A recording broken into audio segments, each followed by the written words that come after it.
Ladies and gentlemen, welcome back to the channel. This is the Vikings Garage. As I'm sure you guys know, I acquired one of the highest mileage V8 4Runners I've ever seen, and let's just say I have been a little busy.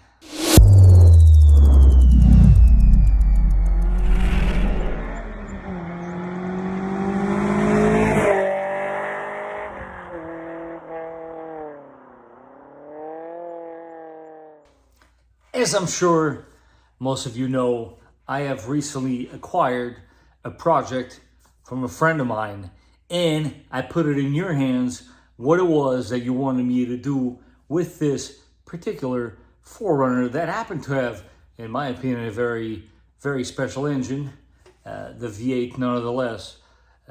And what I saw in the comment section was actually very interesting, because although 75% of you totally want me to go ahead and dump all sorts of money into this, there was some of you that brought to light a very important aspect.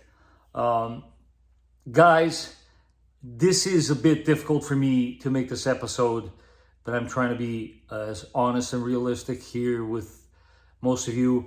I don't know if you noticed in that board there, that list just keeps getting bigger and bigger, and it would continue to get even bigger if I keep looking. So for right now, in this episode, we're going to go ahead, do some maintenance, basic maintenance, because I am driving this vehicle for at least the next 5 weeks. As you guys can see here, these were the license plate screws that we're holding on the back plate. And we got lucky this time around because they came out, right? But how do you go about preventing this from happening? Well, that's where my trusty little anti-seize lubricant goes into effect here. You always want to put some of this on the tip of your plugs. Put it on the threads, whatever works for you guys. But this way, when you go to take them out, they will give you no trouble. So just a little top tip. This gets a little messy doing it this way. That's why I like to put them in the bolts themselves. But yeah, just a little top tip. It'll definitely make your life easier. If not for you, for the next guy. Being that this particular 4Runner has a lot of mileage, I'm basically going to try just about everything in my power to get it to run as best as she can. This is a particular product I use. Let me know in the comment section down below which products you guys use for an engine flush. Another top tip here, if you guys are in a pinch for money, ATF, Mercon 4, Mercon 5, make sure, this is the key part, is that you check your oil level, right? Like I'm doing here. And I don't know how well it's going to show on camera, but it is a little overfilled. So this is where my siphoning pump, I've told you guys many times about it, comes into play. I'm going to suck some out, and then I'm going to put this guy in. And again, don't drive it. You want to idle this stuff for like 10-15 minutes, and you do this right before your oil change. Again, not much to it. Stick the tube in your dipstick, give it a few pumps, and there it goes. Starts coming through the tube. And again, guys, you probably, in this particular case, I'm only using half a bottle, so I only want to suck in perhaps half a quart, and that should be sufficient, because you don't want to obviously overfill the engine. That's kind of key. So let me go ahead, do that, and again, idle it for 15 minutes. The mileage currently, and when you pay close attention to the sticker, you'll see that, yeah, based on age alone, it's due. Let's go ahead and change this oil. And I'm gonna go ahead and bring you guys along. We did just run it for about 15 minutes as promised. I went ahead, already broke it loose. Not entirely sure how great of a shot we're gonna get here other than my arm, but let's see. Is she dark? I don't expect it to be, because Jeff was a gentleman that owned this car. Gotta stop saying car, this SUV last. There's one thing he was on top of, was the oil changes. Yes, this one was due by age, but technically I'm a little under but I figure I'm taking ownership of the vehicle, why not just go ahead and change this oil. As far as oil filters are concerned, guys, you're gonna need your typical wrench. Yeah, we're gonna pretend like we didn't just see this power steering line that looks like if I sneeze might actually leak. So the way this works, and as I was saying, put the wrench on the filter and you spin it like so. This one was giving me a bit of a fight because it looks like clearly it has been there for a little while, but yeah, let's go ahead and complete the rest by hand and it should come out right out with the old, in with the new. Again, guys, I don't pre-fill my filters. I'm sure the comment section is gonna get flooded with all sorts of opinions. I don't see the need. If she didn't blow up by now, she's not gonna blow up. And plus, we're using this particular filter because we are staying within a budget for obvious reasons. So there you have it. Now, I know there will be some of you that wonder what kind of oil I'm using. This particular project, none of this fits the bill when it comes to me. We are going in a very low budget as possible. I had these two laying around. I only bought this one. As you guys saw, this is the filter I bought. I think it was the most inexpensive one, along with the engineer filter. Definitely got to share this one with you guys. I went ahead and removed the spark plug because, of course, I ordered them. Nobody had the history on this vehicle, and we didn't know when they were done. These plugs are perfectly fine. I don't need to replace them at all. I'm actually going to go ahead and return those.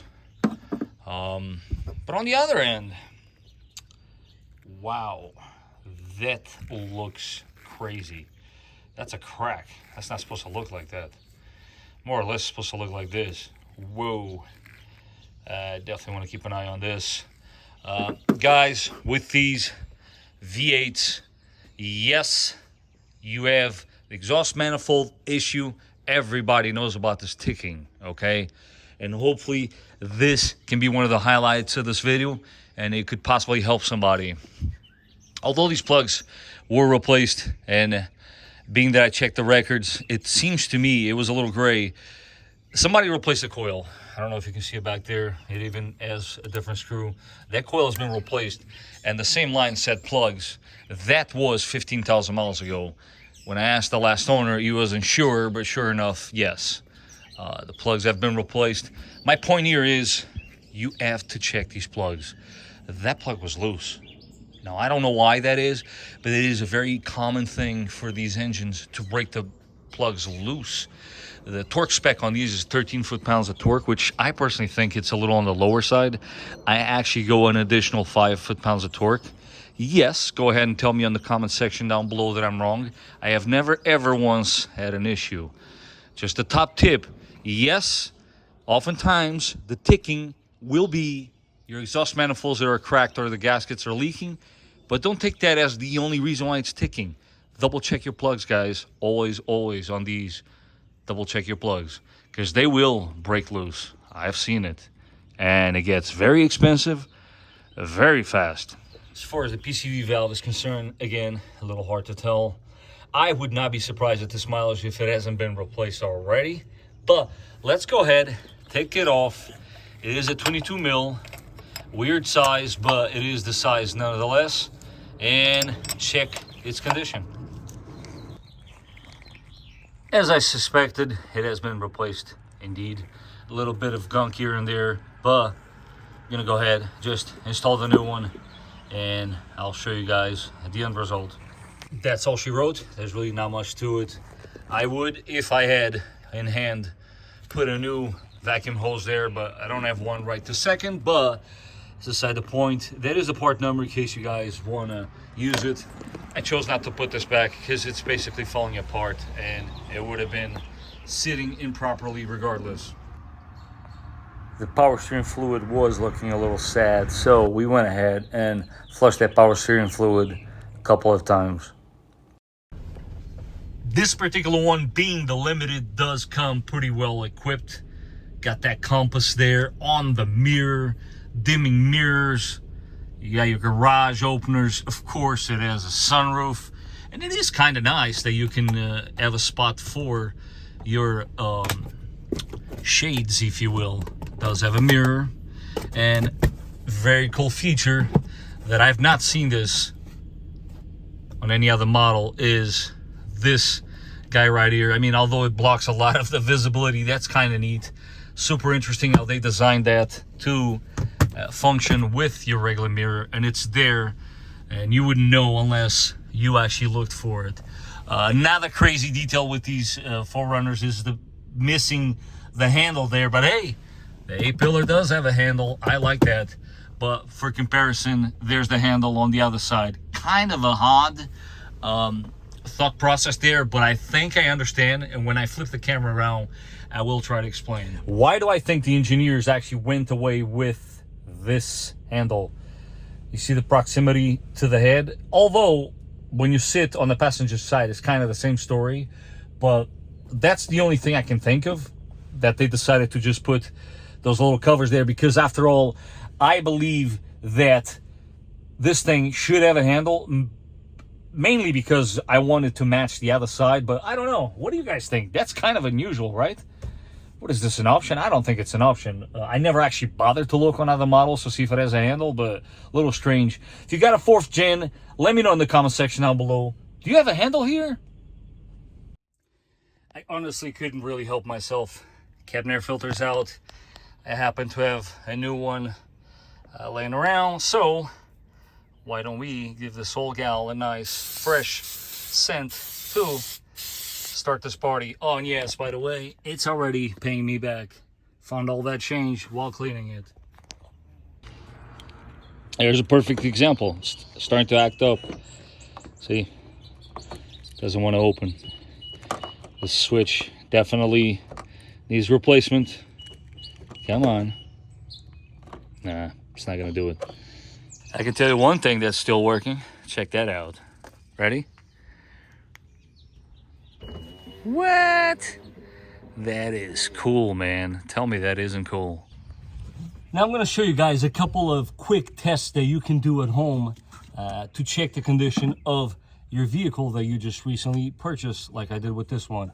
So this one is basically a tester for you to test the moisture on your system. What you do is you dip it, and yeah, it's not looking very good. Let me show you guys a close-up. As far as this device goes, as I'm sure you guys know, it's basically based on the color of your light. Green is definitely the light you want. Anything other than that is no good. Yeah, this fluid is completely perished. There's a lot of moisture in it and needs to be flushed. One of the first things I do every time I pick up a project is check the condition of your charging system and your battery. And the guys at Foxwell got you covered on that one. Guys, as always, all of these products have a link in the description down below if you feel so inclined to do so, because I have absolutely no doubt that you guys can tackle this at home as well. But let's go ahead and see what's going on with this battery. As far as this device, we're gonna go ahead. You connect your red with your positive. You go negative, black. You've then woken up the device. I'm gonna go ahead and press menu. We're only testing this battery. It is a 12-volt battery, regular type of battery. We'll do just a battery test here. So we press OK. It is top post, regular. We're gonna go with cold cranking amps. Now this number is always found on the top label. This particular one, a little dirty, but there it is. It is 710. So let's go ahead, press enter, and it will give you the result for this battery. And as you can see, this particular one is good. This 4Runner, I actually know for a fact, super hard to see here because, you know, everything is buried. But your alternator, which is buried in there somewhere, has been replaced. Jeff did go ahead and replace it at some point. Not really sure if we're going to even be able to see it, but perhaps the pulley. Oh, there's a shiny pulley. There you go. You can kind of see poorly, but yeah, the alternator has been replaced. I've been actually under the impression that this thing might have some serious cooling issue with this engine. Let me show you guys what I mean.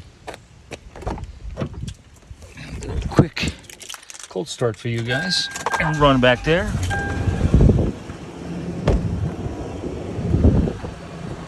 Of course, now it doesn't want to do it. single time there was a lot of white smoke coming out of the tailpipe. But if you stay tuned till the end of the video, you will see that my suspicions were actually wrong. Give you guys a final shot here before we retire the Soul Gal, and so that you guys understand once more why it is so important to do undercoating on these vehicles.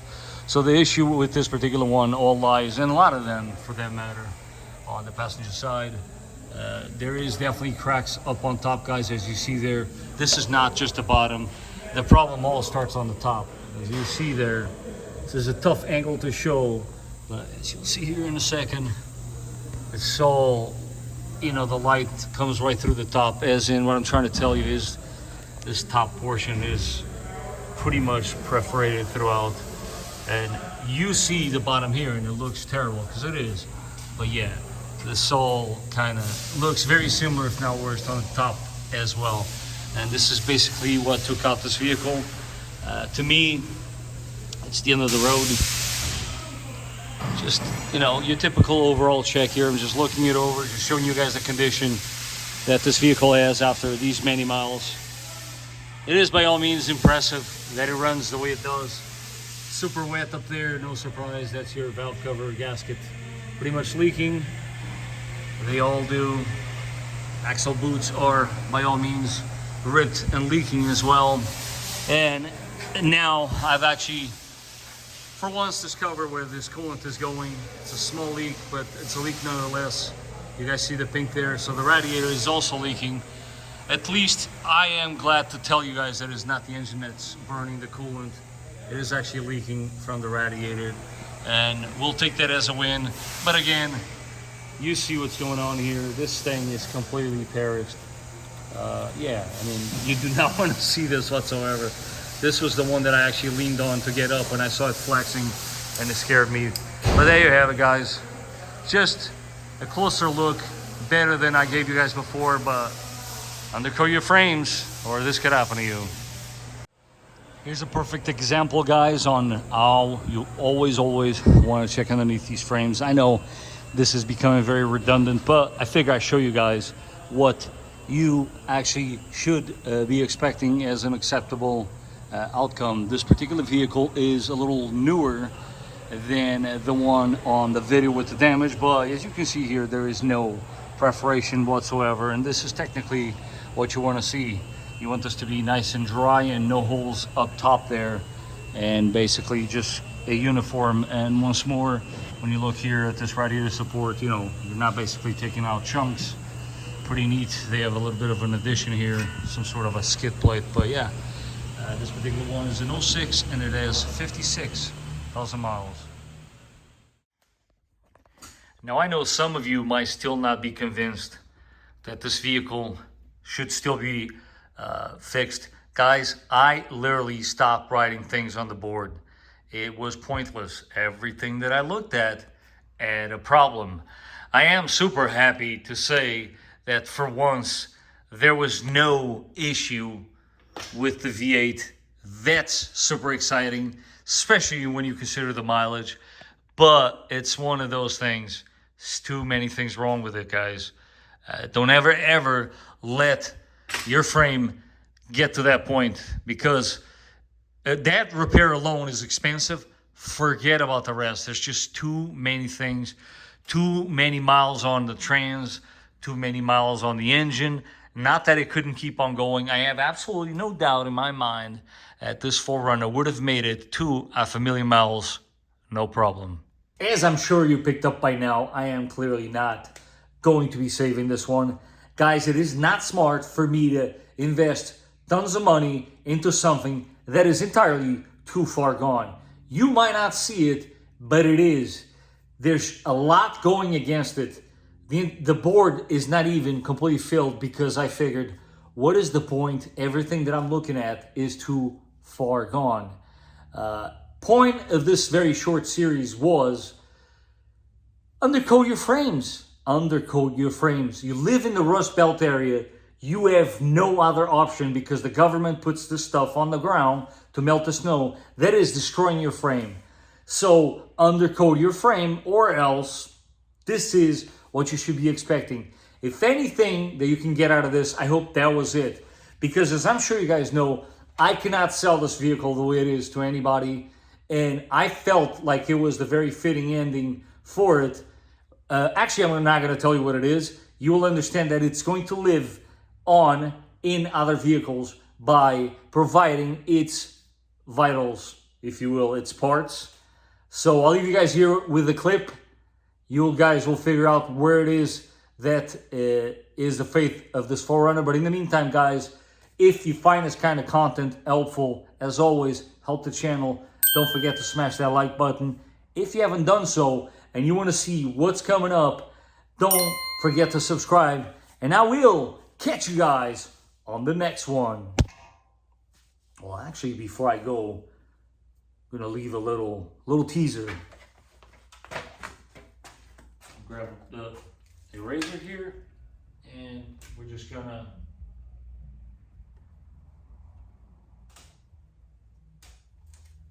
what does that mean?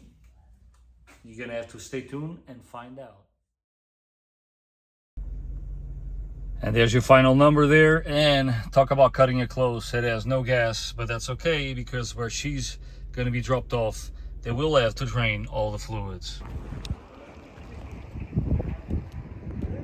Guys, what I'm about to show you now is quite literally super rare.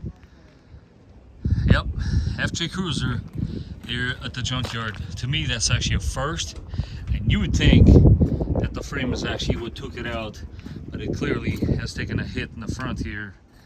And as you guys can very clearly see, this thing is very much gutted at this point. I'm not entirely sure how long it's been here, but I figure this is one of those deals that was too good not to share. So let's see what kind of shape this thing is in. Should probably say what's left of it, which isn't that a whole lot. Quite impressive. Now, one of these ended up here, but it's very clear. Oh, look at that. You got a radio. It's an 07. So, not so sure there's much in here that one would even be interested in. Other than tail lights, as you can see, they are completely gone. Yeah, look at that. Closer look on the inner workings of these FJs. Still very cool, nonetheless. Worth sharing. What are your thoughts? Do you think this could have been saved? I personally, just from looking underneath here, guys, it's a no-brainer. This is absolutely wasted. Completely trashed this frame. Can't say it enough. Gotta undercoat these frames always. But there you have it. FJ Cruiser in the Junkyard.